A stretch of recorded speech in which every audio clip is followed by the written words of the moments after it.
En el año 2010, en una tranquila región cercana a Barcelona, en España, algo misterioso y trágico comenzó a tomar forma en una pequeña casa de campo rodeada por árboles centenarios de la selva de Garraf, una zona conocida por su belleza natural y por albergar leyendas antiguas que asustaban a los habitantes locales desde hacía décadas. La familia Quintanilla estaba compuesta por 4 personas: la pareja Carlos y Elena Quintanilla y sus 2 hijos adolescentes, Miguel y Laura. Eran vistos como una familia unida, discreta y que aparentemente llevaba una vida pacata lejos de los reflectores. Los residentes de la pequeña villa de El Papiol, ubicada a pocos kilómetros del bosque, solían ver a la familia los fines de semana, cuando venían a descansar a la casa de campo heredada de un tío distante, un lugar aislado y rodeado de vegetación densa. Todo parecía normal hasta mediados de octubre, cuando los vecinos empezaron a extrañar la ausencia de la familia. Días pasaron sin que nadie viera o escuchara ningún indicio de movimiento dentro de la casa. Como la residencia quedaba alejada del pueblo y el acceso se hacía por un camino estrecho rodeado de árboles, no fue fácil darse cuenta de inmediato de que algo andaba mal, pero la curiosidad y la preocupación crecieron entre los habitantes de la zona. Un día, un vecino más cercano, llamado Ramón, decidió ir hasta la casa a verificar personalmente lo que estaba ocurriendo, ya que ninguna llamada había sido contestada y las cortinas permanecían cerradas durante días. Al llegar a la entrada de la propiedad, notó que la cerca estaba abierta y el coche de la familia aún estaba estacionado en el jardín lateral, como si hubieran salido apurados o simplemente desaparecido. Con cierta preocupación, Ramón tocó la puerta varias veces, pero no obtuvo respuesta. Decidió entonces entrar, ya que la puerta principal estaba ligeramente abierta, como si hubiera sido dejada así accidentalmente o por alguien que salió con prisa. Dentro de la casa, todo parecía detenido en el tiempo. Los platos del desayuno todavía estaban en el fregadero, la televisión estaba apagada y no había señales de lucha ni desorden, solo un silencio sepulcral.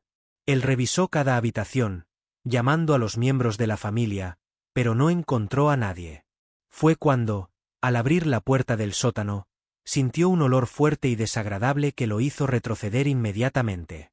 Sin dudarlo, Ramón salió corriendo de la casa y llamó directamente a la policía local, relatando lo ocurrido y pidiendo urgencia en la investigación.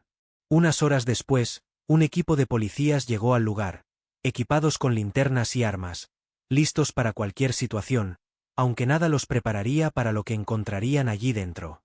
Tras revisar cuidadosamente todos los ambientes, los agentes bajaron al sótano y se encontraron con una escena impactante e inexplicable.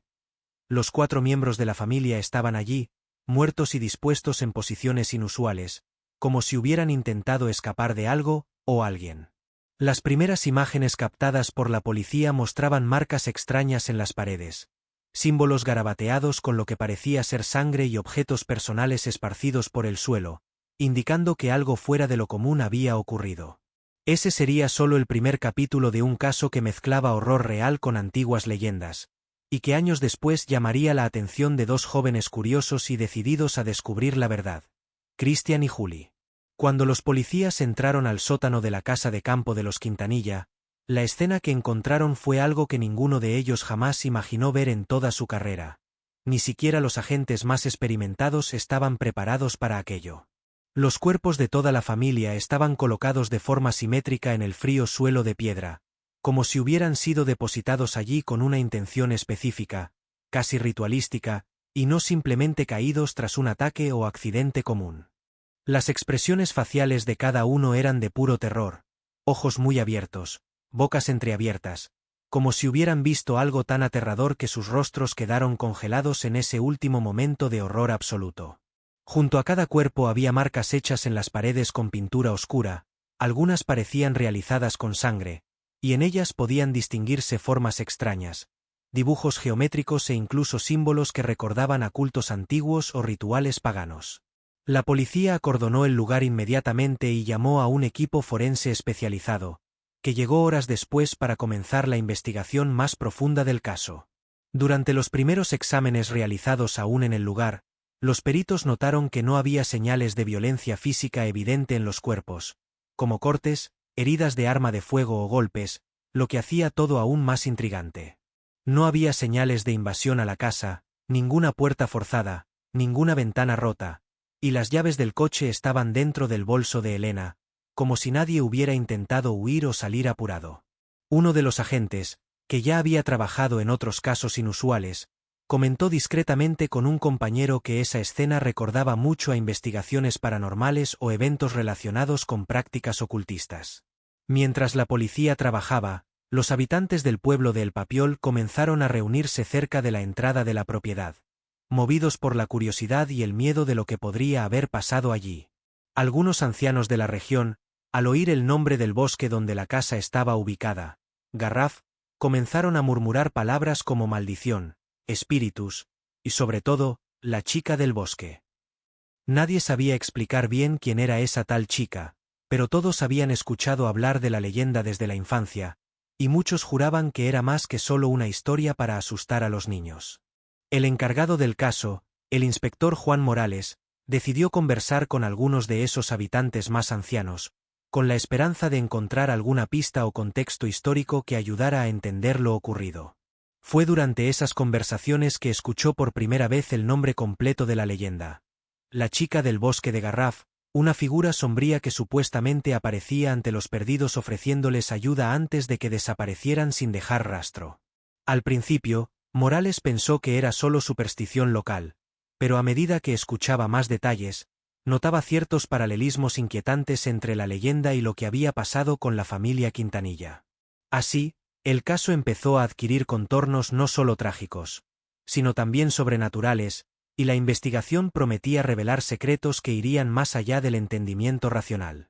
Mientras esto sucedía, la noticia del crimen en la casa de campo comenzó a extenderse por la región y pronto llegaría a los noticieros nacionales, y también a los oídos de dos personas que darían una nueva dimensión al caso: Cristian y Juli.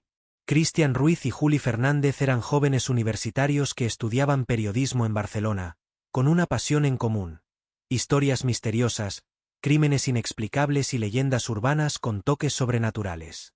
Se conocieron durante una investigación sobre fenómenos paranormales en España y desde entonces comenzaron a investigar juntos casos poco conocidos o archivos policiales olvidados. Cuando las noticias sobre la muerte de la familia Quintanilla empezaron a aparecer en canales regionales y luego en sitios especializados, algo llamó especialmente la atención de Cristian y Juli: los símbolos encontrados dentro de la casa. Aparentemente hechos con sangre, esos dibujos en las paredes se parecían sospechosamente a algunos usados en rituales antiguos, algo que ya habían estudiado superficialmente en otras investigaciones.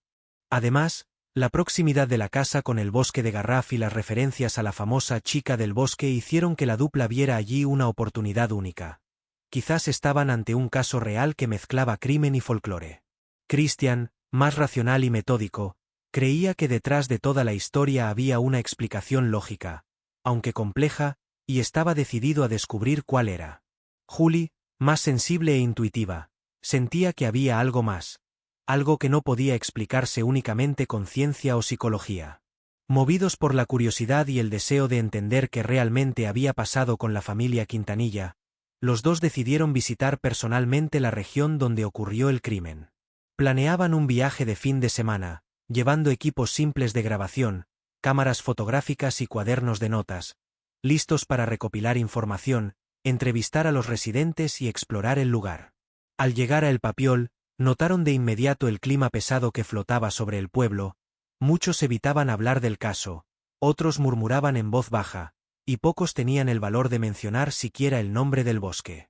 Aún así, Cristian y Juli lograron hablar con algunas personas mayores, que les contaron sus versiones de la leyenda y hasta algunas historias personales que nunca fueron registradas oficialmente. Un hombre mayor, llamado Sebastián, relató haber visto a la chica cuando era niño, diciendo que ella pareció surgir de la nada, lo miró directamente y desapareció sin dejar rastro. Otra mujer, doña Rosa, afirmó que su tío desapareció exactamente en la misma zona del bosque donde estaba la casa de los Quintanilla, y que él también dijo haber encontrado una figura femenina antes de que todo ocurriera. Cada testimonio alimentaba aún más la obsesión de la dupla por el caso, y fue en ese momento que decidieron ir más allá. Querían entrar en el bosque de Garraf y encontrar respuestas por su cuenta. La mañana siguiente a su llegada a El Papiol, Christian y Julie decidieron poner en práctica el próximo paso de su investigación. Adentrarse en el famoso bosque de Garraf, ubicado a pocos metros de la casa donde la familia Quintanilla fue encontrada muerta. Equipados con cámaras, grabadores, linternas y una pequeña mochila con agua y snacks, los dos jóvenes se prepararon como si partieran hacia una expedición arqueológica, aunque sin saber que estaban a punto de vivir algo inolvidable. Antes de partir, volvieron a hablar con Sebastián, el anciano que había afirmado haber visto a la chica del bosque cuando era niño, pidiéndole cualquier detalle adicional que pudiera ayudarlos. Él los miró fijamente por unos segundos, como si intentara leer sus intenciones, y luego dijo: «Si ustedes van hasta allá, no hablen con ella. No responden los lama. Y nunca dejen de caminar». Aunque Christian tomó esto como un aviso supersticioso típico de quien creció escuchando leyendas, Julie sintió un escalofrío recorrer su espalda y decidió anotar cada palabra del hombre. Poco después de las 9 de la mañana, dejaron el camino principal y entraron al bosque por el sendero más cercano a la casa de los Quintanilla, siguiendo las indicaciones de los residentes locales y mapas antiguos que lograron conseguir. El bosque era denso, lleno de árboles altos y oscuros, con hojas gruesas que bloqueaban casi toda la luz solar, creando un ambiente húmedo, oscuro y opresivo, incluso durante el día. El sonido de los pájaros desapareció rápidamente a medida que avanzaban, reemplazado por un silencio casi sobrenatural, interrumpido solo por el ruido de sus propios pasos sobre hojas secas y ramas caídas. Cada paso parecía ser absorbido por la propia tierra, como si el bosque estuviera tragando cualquier rastro de su presencia, haciendo todo aún más aterrador.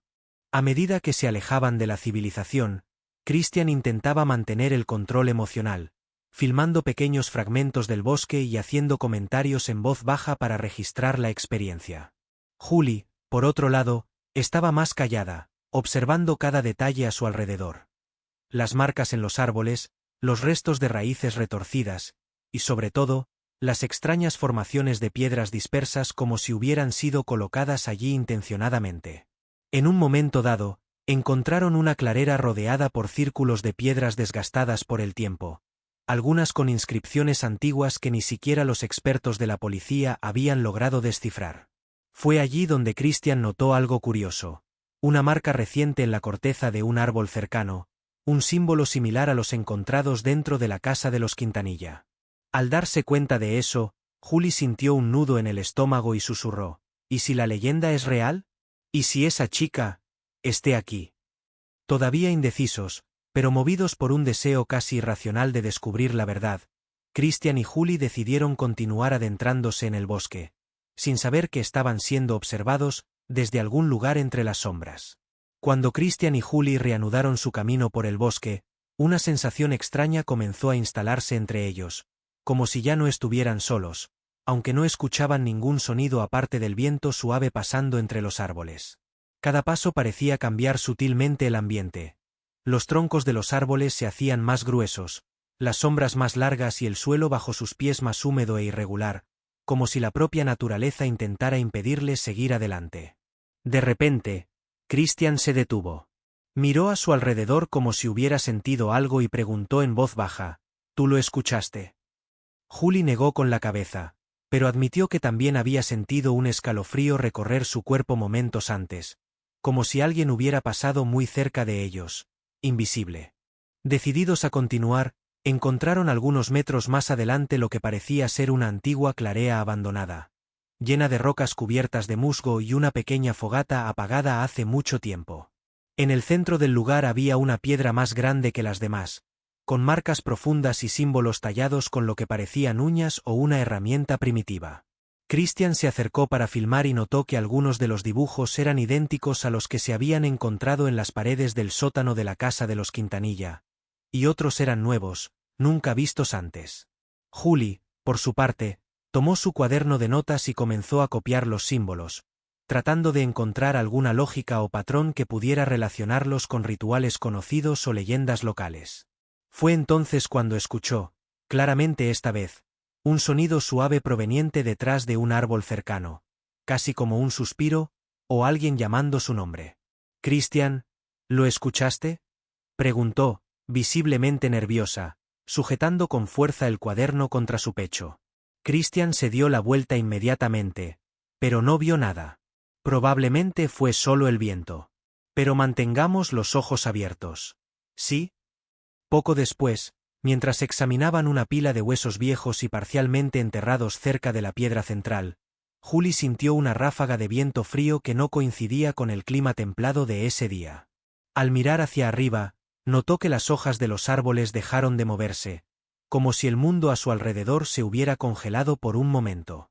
Y entonces, entre una grieta entre los árboles, la vio, una figura femenina vestida con ropa blanca rasgada, cabello largo y mojado, mirándola directamente.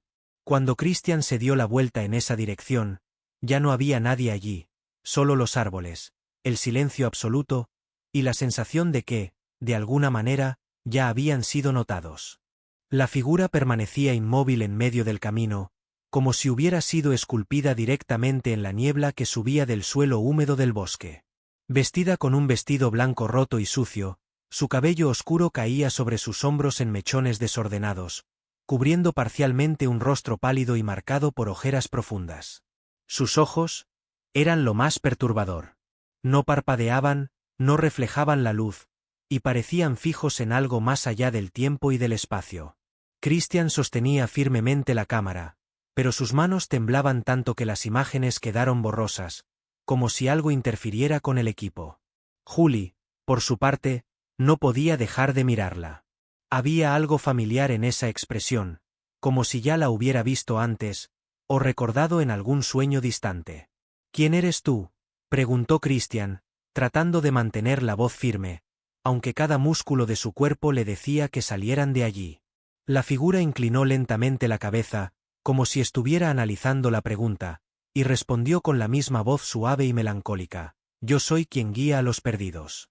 Yo soy quien elige». La frase resonó entre los árboles, como si fuera repetida por voces invisibles, aumentando aún más la sensación de opresión en el aire. «¿Elige qué?», preguntó Julie en un susurro.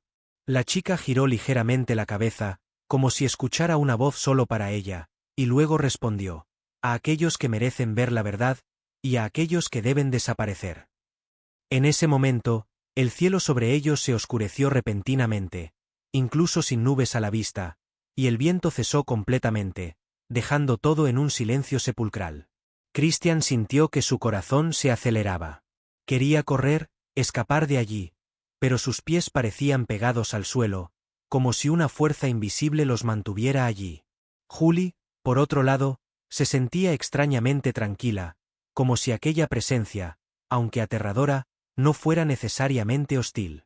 «¿Por qué la familia Quintanilla?», preguntó, casi sin pensar, como si una parte de ella ya supiera que esa era la pregunta correcta. La chica sonrió nuevamente, una sonrisa vacía sin alegría, y dijo simplemente: «Ellos tomaron la decisión equivocada, y ahora forman parte del bosque».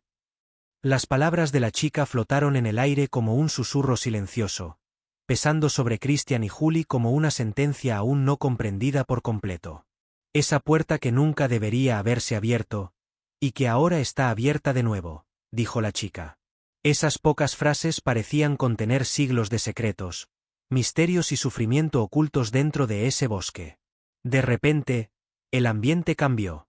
Las sombras de los árboles se alargaron, el cielo se oscureció sin nubes a la vista y el viento se detuvo por completo, como si el tiempo hubiera parado. Christian miró su cámara y notó que se había apagado sola, igual que todos los demás dispositivos electrónicos en su mochila. Julie, más calmada, aunque igualmente asustada, se dio la vuelta nuevamente hacia la figura y preguntó: «¿Dónde está la familia Quintanilla? ¿Qué les pasó?». La chica permaneció inmóvil durante unos segundos, como si estuviera eligiendo cuidadosamente sus próximas palabras. Ellos oyeron la voz, entraron donde no debían, y fueron llevados a donde nadie regresa.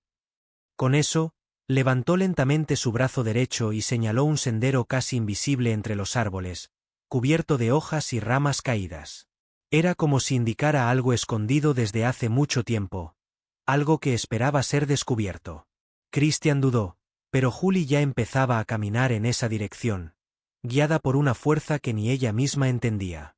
Cuando llegaron al final del sendero, Encontraron una estructura antigua y medio enterrada, lo que parecía ser las ruinas de una construcción mucho anterior a la casa de los Quintanilla.